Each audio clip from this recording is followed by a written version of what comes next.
What is going on, everybody? It's the Franz, and we're here for AEW review for Full Gear for November the 7th, 2020. Full Gear just getting off the air about 20 minutes ago. This was one hell of a pay-per-view. Probably the best pay-per-view of the year. This was great. You had Kenny Omega versus Hangman Page.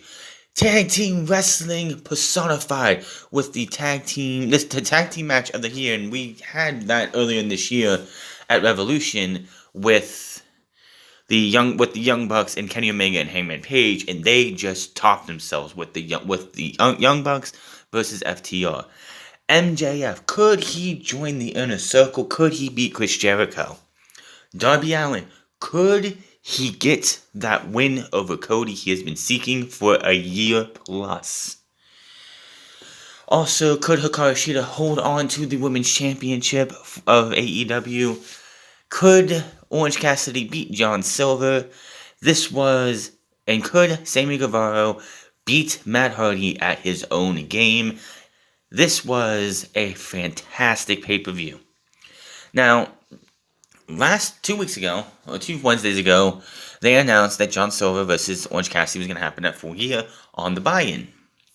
We get to this past Wednesday, and that match was moved to the main card, and we got ourselves another match on the buy-in for the NWA Women's World Championship. Serena Deeb takes on the AK-47 herself, Allison Kay, and takes her on. And it was one hell. It's great. Great to hear that Allison Kay, who is a free agent, mind you. She is actually a free agent. Does not have any obligations to the NWA, but she got this match. Good match to start out. It was really good. Serena Deeb is definitely one of those. She's been around for a long time. About 18 years, I think they say she's been wrestling. Maybe a little bit less. The first time anyone ever remembers seeing Serena Deeb, it was back in the mid-2000s or early 2010s when she joined CM Punk's stable when she had her head shaved. She went away after that stable ended, came back for the Mae Young Classic, stayed there for a bit, and then she finally signed to AEW. Then 11 nights ago, she won the NWA Women's World Championship from Thunder Rosa and defended it against, what the fuck was her name? That small Russian girl from AEW Dark, she defended it there and got this match tonight. Great to see Allison Kay in the show.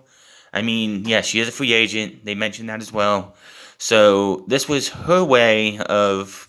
This was pretty much a match to see if she can go out there and end up being signed by AEW. This was pretty much a. What do you call those?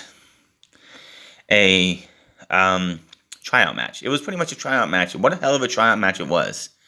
Serena Deeb ended up winning, though. It was a heck of a match. Serena Deeb and Allison Kay worked really well together. Deeb reversed a flying octopus hold. Kay fights out of it and plants Deeb to the mat for a 2 count. We get to the end of the match here. Kay hits the AK-47, but Deeb rolls straight outside of the ring, showing her veteran instinct. Kay goes to get outside. Deeb gets up, dragon screws her leg over the rope, which, if you notice, it's much worse when it goes over the ropes. Deeb plants Kay face first to the mat, covers her, Kay gets her foot on the rope. Deeb locks in the Serenity Lock. Allison Kay has no choice. She fights it for a bit, but she ends up tapping out. Serena Deeb keeps the Women's Championship, and it's just weird that the NWA Women's World Championship is not even their championship. And it just feels like, to me, that has more precedence than the AEW Women's Championship. Yes, I know this was on the buy-in, but it just feels like AEW has put more stock into the NWA Women's Championship than they do their own. It's just weird. I know AEW's women's wrestling talent is low right now, and it needs a Thunder Rosa. Allison Kay would be a great addition too. If AEW signs Allison Kay, signs Thunder Rosa, their women's division just went to the next level. Is it on NXT level? No.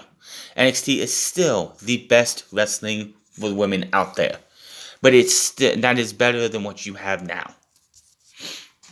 So we started the show off with the Eliminator Championship Finals. And special guest commentator, Impact Wrestling's EVP Don Callis, introduced by that title on air, by the way, to help call Omega's match. He was actually, the reason he is here, and he mentioned is that he's known Kenny Omega for years. So I guess since he was 10 years old, I don't buy that. But he's known him for years. He's watched Kenny Omega help change the game in professional wrestling over in Japan. Honestly, Kenny Omega versus Chris Jericho over in Japan was the first taste I ever saw. At Wrestle Kingdom was the first taste of New Japan Pro Wrestling I ever really saw. And it just gone from there. And Kenny Omega opened the eyes to Japanese wrestling for a lot of people. So yes, Kenny Omega is a big reason why AEW exists and why the Young Bucks are as big as they are, why all these other talents are as big as they are, is because of what he and everyone else did in New Japan Pro Wrestling. But Don Callis is here to call this match. Honestly, I wish they would have had maybe Tony Schiavone, JR, or Excalibur pull off. I'm not a big fan. I don't like three-man booths, I'm going to be honest right there. But four-man, it just seems sometimes that they talk over each other. It was a minimum here, but you could tell at times that one's trying to talk and somebody just rocks all over him. And this was a hot start to the match. Great to see. Like so many callbacks to the time in New Japan, because this is the second time in their wrestling careers that these two faced off against each other one-on-one. The other one was at Wrestling Dontaku, I believe, 2-3 years ago. I think it was 2 years ago, 3 years ago when Kenny Omega took on Hangman Page. I think Excalibur said Wrestling Dontaku. But back and forth match between these guys. Kenny Omega ducks a buckshot lariat. He eventually goes up, fights, and he goes for it, gets in, eats a V-trigger, really. That's what happens with the buckshot. Page looks for this finisher. Omega tries the pin for a pin. Omega just stacks him up from a close 2 count. Dragon screw leg whipped in the ropes by Omega. V-trigger looks to move. Buckshot lariat he ducks it. Couple more V-triggers. One winged angel as Page is up top, and it really looked like Page was going to fight this off. He's up there. He's fighting, and he gets hit with the one winged angel. 1, 2, 3. Kenny Omega wins the Eliminator Tournament and is the #1 contender to the AEW World Heavyweight Championship. Will he face Eddie Kingston or will he face Jon Moxley? But again, this was a really good match. Don Callis being on there with the history he has with Kenny Omega brought a little bit of nostalgia to anybody who was a New Japan fan and misses the old Kenny Omega. He's not there yet, and I don't think Kenny Omega will ever be able to reach the heights that he had in New Japan Pro Wrestling. It's just a different wrestling style. This is American style mostly. It just the cleaner and the big fat best bout machine Kenny Omega that we saw in New Japan Pro Wrestling will never probably find its way into AEW. I'm just saying. Orange Cassidy versus John Silver. John Silver, out of the entire organization of the Dark Order, who's been around for the last year. If you remember, Alex Reynolds and John Silver, they came into AEW last year as jobbers. They were just the men who go out there, they lose, and they're supposed to lose. They lose on Dark, they lose on TV, they lose. That's their job. Then they started to do the whole join the Dark Order thing. They wanted to join Dark Order because they got tired of losing. Like everyone else gets tired of losing. You don't want to always lose. But they joined Dark Order. And at that time, Dark Order it wasn't where it's at today. And I'm going to tell you though, John Silver, out of everybody, I know we see most of his shenanigans and most of his goofballness is on BTE. But John Silver, I think, is the most improved person in the Dark Order. He has gone from being a goofball to being like just a goofball who loses all the time to a goofball who is damn good in the ring, strong as hell, and just has that comedy. He's got that comedy going down. He's getting that comedy down on point. But did you think John Silver was going to beat Orange Cassidy? Absolutely not. This was another good match. There's back-to-back matches that were just great. Cassidy, like John Silver's watching Cassidy. Cassidy puts his arms up, goes to put his arms in. He's like, "Don't you do it! Don't you do it!" And he's just like, "Don't you do it!" And he's instead of doing it fast, Orange Cassidy does it as slow as can be. And Excalibur's like, "If you don't want him to do it, just grab him. What the hell are you doing? Just grab him." Yeah. So John Silver, I think this was. I know Orange Cassidy was going to win this match, obviously. But I think this match was done and booked to give John Silver his time to shine. Now, wrestling, wins and losses are going to matter when it comes to records if you want to do that, even though their record-keeping thing, their records don't even fucking matter, it seems like sometimes, because like the 5th place person is getting title shots all the time. However, this is absolutely when you say that wins and losses do not matter. Because this guy went out there against Orange Cassidy, who is loved by everybody. Loved by the fans. And they had 1,000 fans in the crowd tonight, which was great. And when you heard when Orange Cassidy does his kicks, his devastating kicks to the shins, the crowd actually, I know there was only 1,000 there, but whoever sets their audio up to make it sound like there was 10,000 people in Daly's place, good on you, because when he's doing that, it sounded like they had a packed house. Great. Awesome stuff. John Silver again. John Silver again definitely looked great in this match. Orange Punch, Beach Break cover, and that'll do it. Heck of a match between these two. Orange Cassidy wins. Best friends come out to celebrate with Cassidy and give him a big hug. And that was that. John Silver, again, somebody who is going to have, he's going, like even JR said, I think it was JR said, he's going to be a player in AEW. Will John Silver ever reach that height of World Heavyweight Champion? Nah, I don't think so. But he could most certainly, when this Dark Order thing is over and done, because it's going to be over and done eventually, he could be the breakout star of the Dark Order. He could be a future World Tag Team Champion with Alex Reynolds or anybody else. He could be a future TNT Champion. Maybe even in the Dark Order. Maybe Brody Lee, after Kenny Omega gets his shot, Brody Lee, who wants to become World Heavyweight Champion, gets a chance to be World Champion, and John Silver goes for the TNT Championship and actually wins it. I could see this guy being a TNT champion with how much more in the ring he's improving, and outside of the ring, in everything else he's improving. John Silver is definitely somebody to look forward to in 2021. Just saying.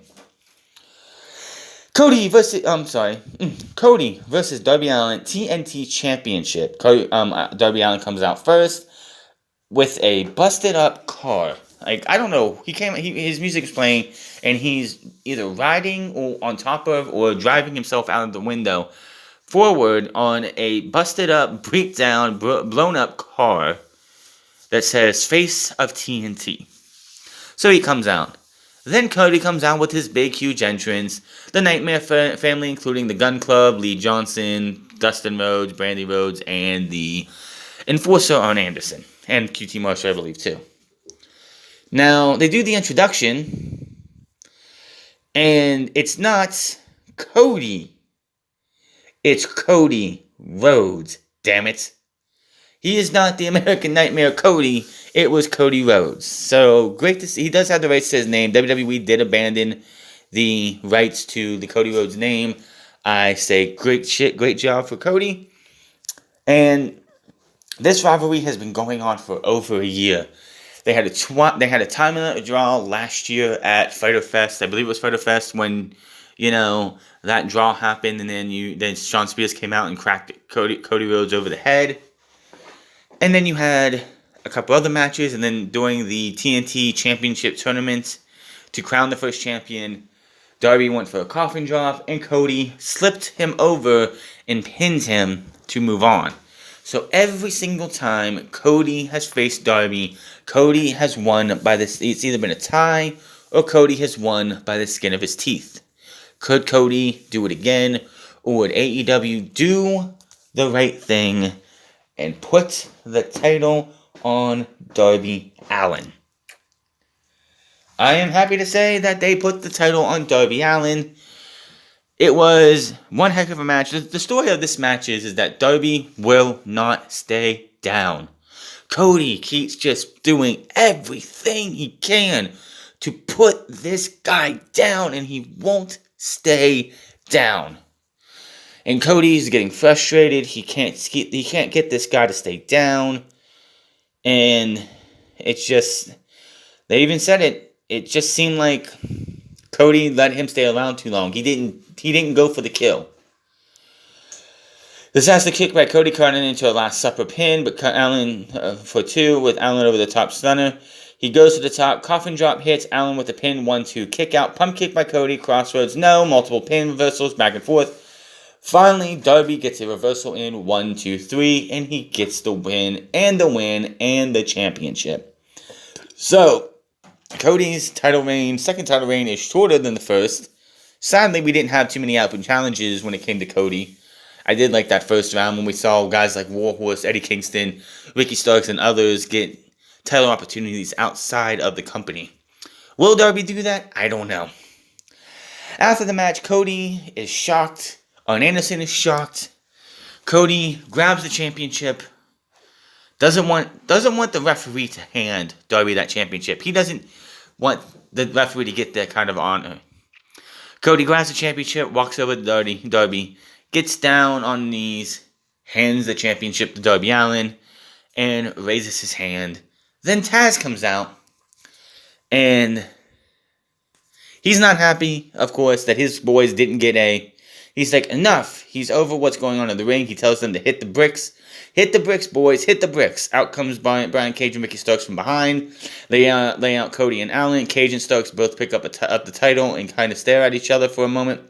Taz jumps in and takes the title. He gives them directions to Cage, who then looks to finish off Allin. Cody jumps in to help, but Starks and Cage get rid of him.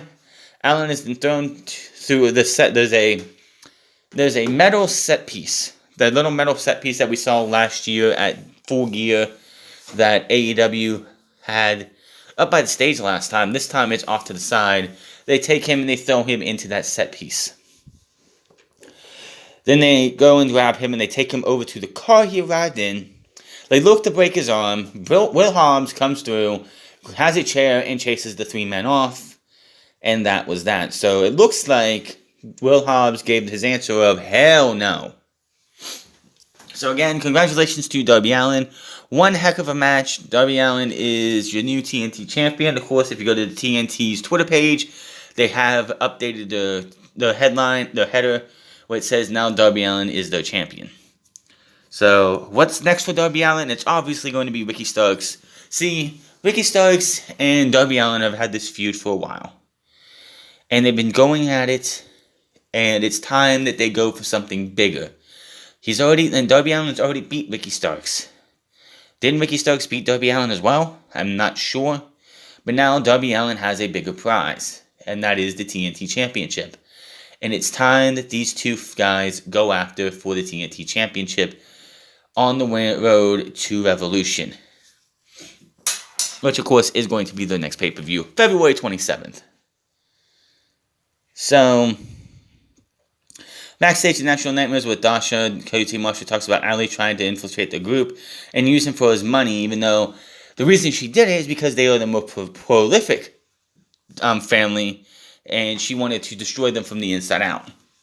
Dustin gets on them and says that he wants a match.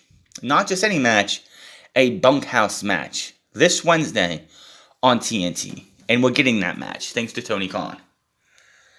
I don't know what a bunkhouse match is. I know Dustin I believe he was in 1 or 2 back in the 80s and early 90s or in the 90s. So, we'll have to see what happens there. Of course, this Wednesday, Penta L0M and his brother Ray Phoenix 2 will be happening. I think it's a little too early for that match. Honestly, if anybody was to beat Darby Allin for the championship, I would love it to be Ray Phoenix or Pentagon. And then have Pentagon and Ray Phoenix at Double or Nothing next year or All Out fight for that championship. I think that would be great. Those two, 30 minutes, 60 minutes inside at a pay-per-view, sign me up. And Tay Conti will take on Red Velvet. Obviously, Red Velvet has aligned herself with Brandy Rhodes, and of course, Tay Conti is aligned with, for the most part, with Anna Jay. Hikaru Shida versus Nyla Rose with Vicky Guerrero for the AEW Women's World Championship. This was, okay, I think it was an okay match, decent match. Hikaru Shida does what she can, and Nyla Rose tries to keep up herself. There was a couple times where Nyla Rose wanted to use a table. Of course, the referee gets involved and tells her, no, you can't do that. She grabbed the chair, said, no, I'll disqualify you. Vicky Guerrero, very loudly over whatever microphone they're using, says, that's bullshit. I guess she loves saying bullshit. Then there was later on in the match, Hikaru Shida was grabbed by Nyla Rose on the outside. Vicky Guerrero went to use a kendo stick, but for her kendo stick, and the referee took that away. Nyla Rose ends up slamming into Vicky Guerrero as she tried to slam into Hikaru Shida, and Shida moved. A lot of things later in the match. Hikaru Shida's leg got messed up in the match, kayfabe was, but you had a powerbomb by Nyla Rose. She picked Shida's head up.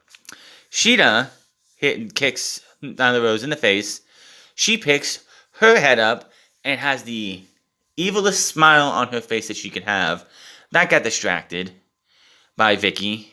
Vicky ended up... So, things break down here. Shida throws Rose to the side of the stage, and the barricade in the ring. Big Falcon Arrow, cover 2. Big running knee, cover 2. Shida throws another one in the back of the head. Then multiple knees to the face, and she wins and retains.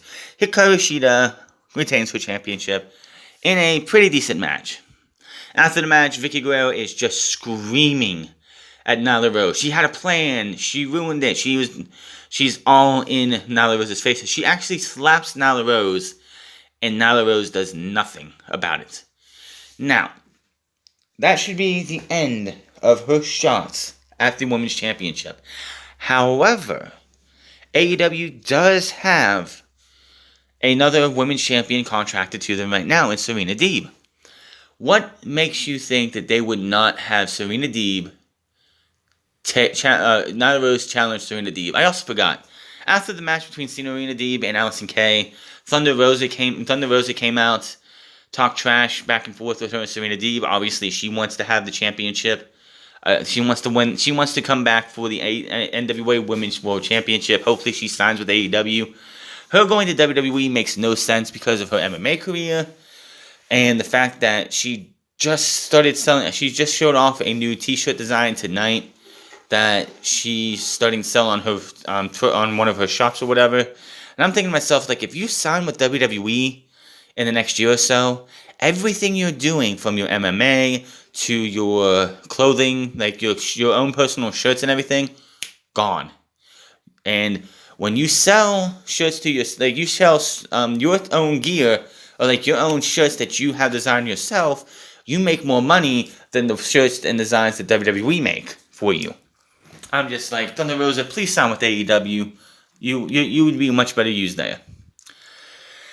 FTR versus the Young Bucks, AEW World Tag Team Championships. I can't even with this match. This was great. This entire feud has been brewing for years. This all started back in 2016, if I'm correct, when the Young Bucks were calling themselves the best tag team in the world. Then FTR had the match with DIY. That was match of the year in 2016, or whatever year it was. I think it was 2016. And the Young Bucks and Cody Rhodes wanted to discredit them for being able to practice this fantastic match, and give us a 5-star classic. And I'm just thinking to myself when I read this headline, and read this story, and I'm like, who gives a shit if they could practice it? If it's a live match and they go out there and give you a 5-star classic, who gives a shit? And from then on, for a while, you saw on BTE people, the Young Bucks, Cody Rhodes, and all everyone else saying, fuck the revival, fuck the revival, fuck the revival, F the revival. And there was a time when FTR came up to the main roster on WWE television, they went from big-time stars in NXT to flat on their faces. Nobody gave a fuck about them. Both the Young Bucks and FTR tweeted out, "We are going to wrestle the other team, and the people are going to rejoice." Remember this tweet. And we had that match tonight. We had homages to DIY by the FTR. You had the Steiner brothers get a shout out, a tribute to them. You had the Hardy Boys combination. I believe the Hart Foundation was in there. The Dudley Boys. So many tag team, like classic tag teams, got some love in this match. It was awesome. But of course, the biggest story in this match was, I believe it's Matt's injured ankle set up by FTR, and Tully Blanchard was banned from ringside this past Wednesday. So there's that too. Like, I just, this is a match you need to see yourself. This was great. This was fantastic. Did you really think that 2 years in a row AEW was going to have somebody say, if we don't win this match, we're not going to be challenging for the titles again? No. Young Bucks won this, but this was tag team wrestling personified. If you watch one match from Full Gear, this is the match. If you watch one wrestling match all week, is this match. This was great. If you love tag team wrestling, but you still are on the fence of watching AEW, you need to watch this match. This was great. Post-match, Kenny Omega comes out and hugs the young Nick and Matt. He's celebrating with them. FTR, of course, looks just despondent on the apron, on the stage. You can see in the babyface ramp, off to the side in the wide-out view, Hangman Page standing there watching his former best friends celebrate the tag team titles. Something that he beat them with at Revolution, is something that Kenny Omega just doesn't want to go after anymore. Now, the craziest, scariest, funniest, brutal moments of the night: Sammy Guevara versus Matt Hardy, the Elite Deletion. And where do I start from here? Sammy Guevara comes in a golf cart. Neo meets him. Neo 1 meets him. He disables the cart. Matt Hardy crushes the golf cart with a monster truck. Santana, they fight all the way over to a ring. Santana and Ortiz get involved. Private Party gets involved. We have the fireworks that Matt Hardy seems to do in every deletion match. And it literally looked like because Matt had one, Sammy had one, and they were firing each other back and forth. It literally looked like a battlefield from World War I, like the Civil War. The Civil War. Just, wow. We battled over to the Lake and Reincarnation, and then if you remember back in 2006, 18, I think it was 18 or 17, whatever year it was, the WWE put out a Matt Hardy, the Hardy compound, or the Hardy's Halloween special, where the Hurricane Helms was captured by an evil person that we did not know, and replaced by an evil doppelganger. Well, the evil doppelganger was released or destroyed, but Hurricane Helms was not saved. So we get the continuation of that here, because we see Hurricane Helms tied up by his hands, and this mystery person with a mask on, with a hood and a face covering, because he's going to throw Sammy Guevara into the Lake of Reincarnation, but this person stops him. Matt Hardy, the guy takes his mask and hood off, and it's Gangrel. Private Party and them come over to help Matt Hardy stop this. Matt Hardy releases Hurricane Helms, and Hurricane's like, Matt, It's been 2 years. What the hell took so long? Matt's like, oh, well, it's a story, it's long-term storytelling, and I had to come to AEW just to get this story finished. I love that. That was awesome. I'm sorry, but this entire sequence right here was making me laugh the entire time. They all go back to the ring now, even though Matt Hardy, well, Sammy Guevara did throw Hurricane Helms into the Lake of Reincarnation. He comes out as Gregory Helms, investigative reporter, asking the question of, like, why is this feud between you and Matt Hardy so dangerous and stuff? And he's like, oh, funny thing you asked that. Kicks him, throws him back in. We go back to the ring. Hurricane Helms appears again. Everybody fighting in and around the ring. Matt Hardy and Sammy Guevara just fighting themselves away from everybody. He go into a darker part of the woods, and we end up over at the Dome of Deletion, where the rest of this match will happen.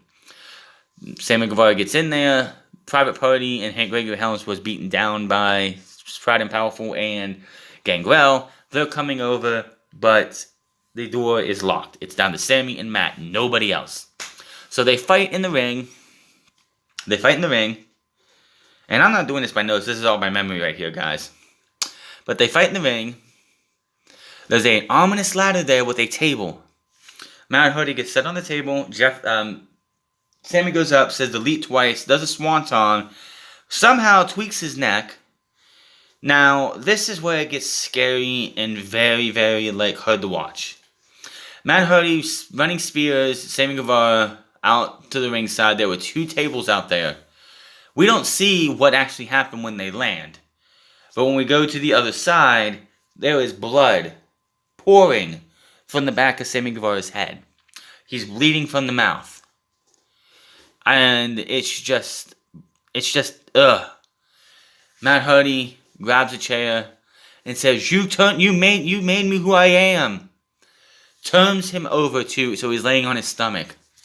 Takes the chair, puts it to his head, winds up, wham, whacks him in the head. And I'm like, did Matt Hardy just kill Sammy Guevara? Because, my God, what the fuck? He turns him back over. There is more blood over the mouth of Sammy Guevara. 1, 2, 3. Matt Hardy wins the Elite Deletion match. He tells Neo to open the compound, the door. Private Party come in with this small trash pan. They stuff Sammy Guevara head first into it. Matt rolls him out to a truck. They put it in the truck. Senior Benjamin drives away with a pretty much dead Sammy Guevara in the back of it. So, Sammy Guevara is going to be taking another couple weeks off probably to sell this injury, but this was the craziest, funniest, sometimes there was a little bit of cringe to it here and there, but the brutality at the end and that finish of just literally committing murder of a character or committing murder of somebody with that, just like he had so much blood out of his mouth and everything that it looked like he was dead. Matt Hardy killed Sammy Guevara and got rid of the evidence. That's what it looked like. I'm not saying that's actually what happened, but that's what it looked like. That's all I can say about that. There's nothing else. Now, the one thing I will say about this match, though, I will say, AEW made the big mistake of having commentary at all. Or even having JR on commentary, because you could just tell by JR's voice that he thought this was the dumbest shit he'd ever seen, and he wanted nothing to do with it.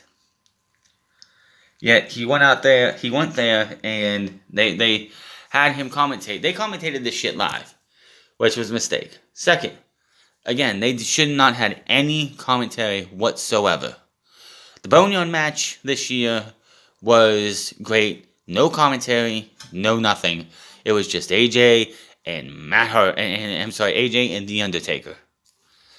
This needed no commentary. Let these, like, no commentary, no crowd sound, just the elite, the guys going out there, beating the hell out of each other, and we see what's going on. It just seemed like none of the commentators were really into it. Maybe Excalibur was, but it just was so bad having to hear JR phone it in for this match. I know it's not his cup of tea, and it's not something that he really approves of. But yeah, next time they want to do something like this, don't let the commentators commentate. Just like keep it as it is, because we're the only ones who hear the commentary. The crowd doesn't hear the commentary.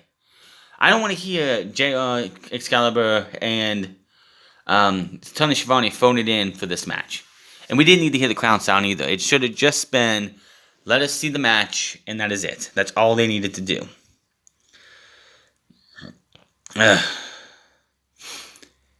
In an alley, it's Jake Roberts and Lance Archer talking to camera. Robert tells AEW he needs people to feed Archer. He wants someone to step up and face Archer. I still want that Brian Cage Lance Archer match for the FTW World Championship. Make it happen, AEW. Make it happen.